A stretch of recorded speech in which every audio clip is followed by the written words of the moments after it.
Ladies and gentlemen, hello, my name is Parker. Hope everyone is doing well here today. What we're going to be going over is all of my current settings for Call of Duty Mobile from a Battle Royale perspective. I know with the brand new Season 6 update here, COD Mobile went in, added in so many significant changes to this game, and I know that all y'all in the comment section down below are just like, Parker, what is your FOV settings? What's your sensitivity setting on this? Do you have this enabled? Do you have that disabled?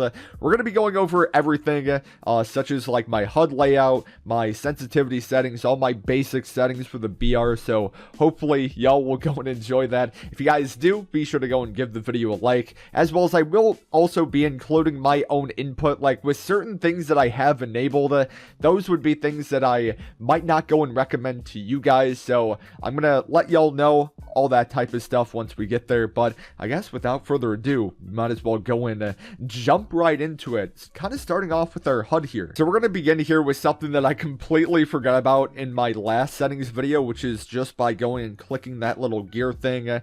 I have like the majority of my weapons here on hipfire, the assault, SMG, shotgun, LMG, just that kind of makes sense for me and how I'm going and playing with my current HUD. But I have sniper rifles, pistols, as well as marksman rifles, all on ADS. Like, if you just go and think about it, you don't really gotta go and hip fire with the sniper rifle unless you're trying to go and do some type of like a phase trick shot montage, maybe getting in those 360 no scopes. Same kind of goes in with the pistol there, just only ADSing for me, as well as just the marksman rifle is kind of very similar to like a sniper in a way. So this is all my settings for that type of stuff. But now, custom layout, this is my current HUD that I go and have. I didn't really do that much tweaking from the previous settings video that I went and did. Maybe I might have made the map a little bit bigger. Like, having a bigger map is always something that I would go and recommend, because just the mini map itself, you can gain so much information on being able to go and exactly target where certain enemies may be at. So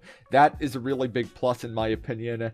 But yeah, not really anything too significant here. Once again, one of the bigger changes was just going and moving my seat button closer to the middle of the screen here, and this is just due to the fact that I love going and hopping into enemy cars, and it's just so much more convenient for me to go and have it in the middle of the screen rather than just like in the top left that I believe I had it last time. So it just makes it easier for me to go and hop in enemy vehicles. That might not be a thing that you guys go and do. I personally go and do that, so that can really go and be whatever. But let's go and move on to the basic settings here. Alright, basic BR mode, bada bing, bada bang. Like I said, so many brand new stuff here, and auto loot still enabled here, even though like the whole looting process seems to be a little bit more delayed now. Like, that is one thing that I'm not a really big fan of for this season in specific, is that it feels like a lot of inputs to go and pick items up isn't as fast as it was in previous seasons. Like, I've been playing this game ever since the release, and I promise you guys, like, you can even go and watch my earlier BR videos that I went and made. You used to go and pick up items initially upon going and dropping into a location so incredibly fast, especially if you went and dropped on something like the floating platform. Just like with a snap, you can go and pretty much like go and pick up everything in the vicinity for you. But now it seems like COD Mobile went and added in a little bit of like a weird delay thing going on, which I'm not a big fan of. But auto loot, I go and have that enabled, even though I feel like it only helps things out a little bit right there. But auto open doors enabled, fixed R fire button, aim assist I go and have enabled here. Now if we go on to the fast scope switch, this is something that I haven't yet went and experimented with. I know that Yanrick actually went and made a video about this recently, and that maybe kind of makes me, maybe, and I'm saying maybe a lot here, maybe I'm going to go and try this out for a video, because I'm not really that big of a fan of different scopes. But what the fast scope switch will go and do will actually give you that option to go and cycle between either like a classic red dot or a 4x scope in just like a press of a button, rather than having to go in your inventory and then going and swapping your scope to like something like a 4x. So maybe for a future video I could go and try that out, and maybe Yanrick might be indeed right with that there. The correct camera from jump window, I would highly recommend for you guys to go and have that disabled. If I'm not mistaken, that was indeed the thing that was making it so that your character perspective would go and shift, which I personally wasn't a big fan of. Slide hint, that really doesn't do anything in specific there. It's only just a visual thing. It doesn't really go and have any impact on the gameplay itself. Quick run from prone, thing that I've recommended ever since my very first settings video. What else do we have here? Quick weapon switch, perspective teammate. That's something that kind of allows you to go and see your teammate if they're going and hiding, or not really hiding, but just like going through buildings, traversing through buildings. You can kind of go and understand where your teammate might be looking. That could also go and help during mid gunfights. Just kind of things that I would go and recommend just going and having enabled. Auto expand wingsuit. I know that some people like this, some people don't. In my opinion, because what does the description of that even go and say? The wingsuit will automatically expand when players reach a certain height, and then if you go and have that off, I believe that you can go and, yeah, they even show it in this video. You can go and auto-activate it yourself.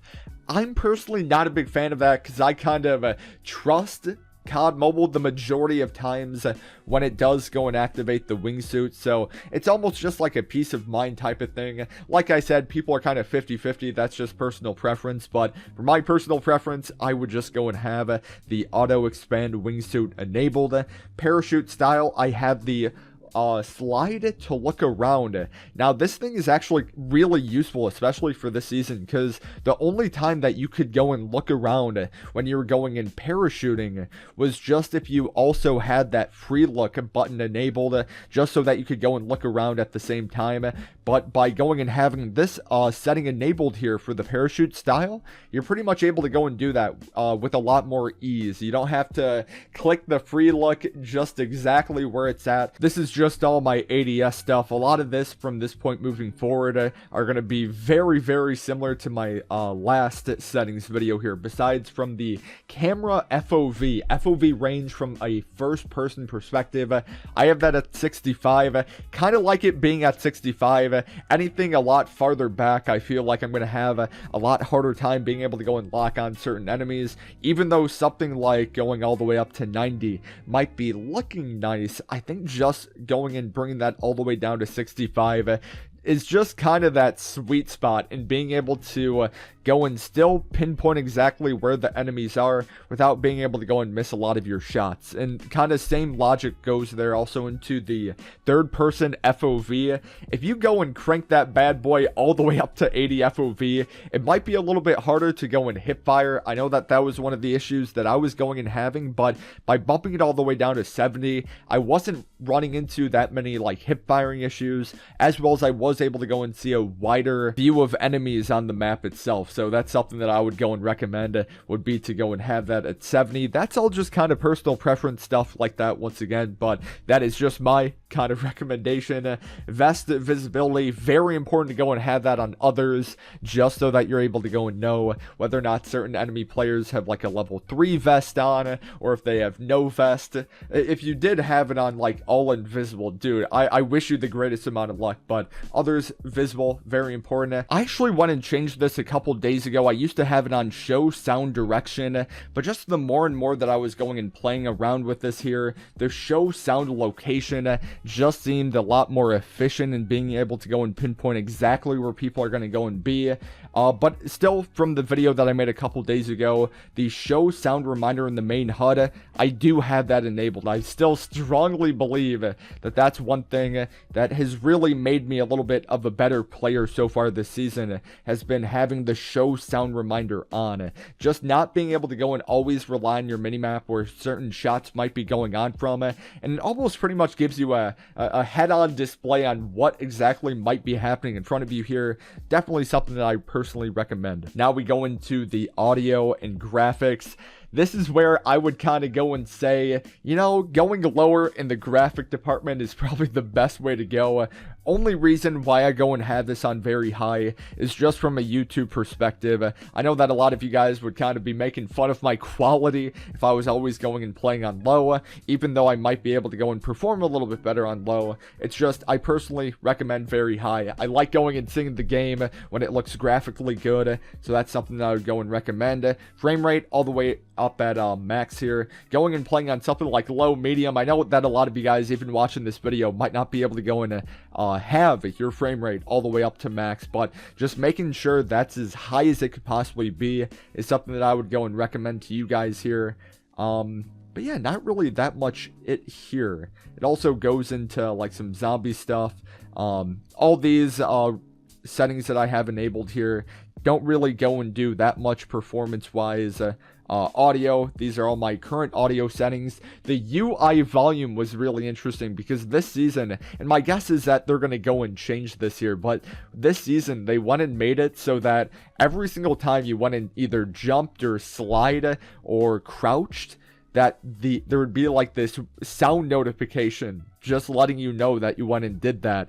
And it's kind of annoying when you go and do a lot of those buttons very often, like myself. So rather than kind of annoying everyone, especially from like my live stream here, I just decided to go and turn that off. I know that the effects thing is brand new into this game. Haven't really touched many of these settings. Maybe I should, just to, I don't know, be a little bit more special here. But other than that, BR settings, everything is pretty straightforward here. Didn't really go and do that much tweaking here.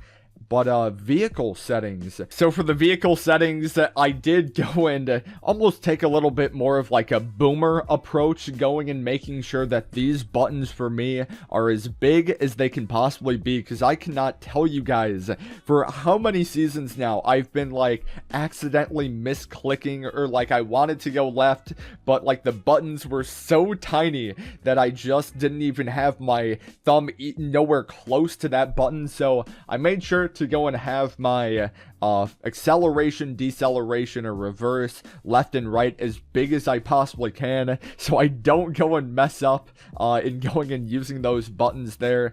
Y'all could go and do the same if you're like myself, but it is what it is. Confirm.